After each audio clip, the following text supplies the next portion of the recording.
വാക്കിൽ കൂടെ ഞാൻ കേൾക്കുവാണ്, ഈശോയ്ക്ക് നമുക്ക് ഏറ്റവും കൂടുതൽ അനുഗ്രഹം തരാൻ പറ്റുന്നത് പരിശുദ്ധ അമ്മയുടെ മാധ്യസ്ഥം വഴിയാണ്. അപ്പോൾ ഞാൻ വിചാരിച്ചു കൃപാസനത്തിലോട്ട് എന്നെ വിളിക്കുന്നതായിരിക്കും, അമ്മ വഴി സഹായിക്കാനായിരിക്കും എന്നെ വിളിക്കുന്നത്.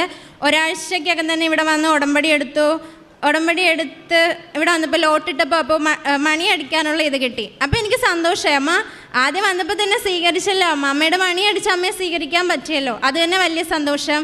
ഞാൻ എൻ്റെ നിയോഗങ്ങളെല്ലാം എഴുതിയിട്ടു. ഒന്നാമത്തെ നിയോഗം എന്ന് പറയുന്നത് എൻ്റെ ചിന്തകളെയും പ്രവൃത്തികളെയും നിയന്ത്രിച്ച് ഈശോയുടെ അമ്മയുടെ മകളായിട്ട് എന്നെ മുന്നോട്ട് നയിക്കണമെന്നായിരുന്നു.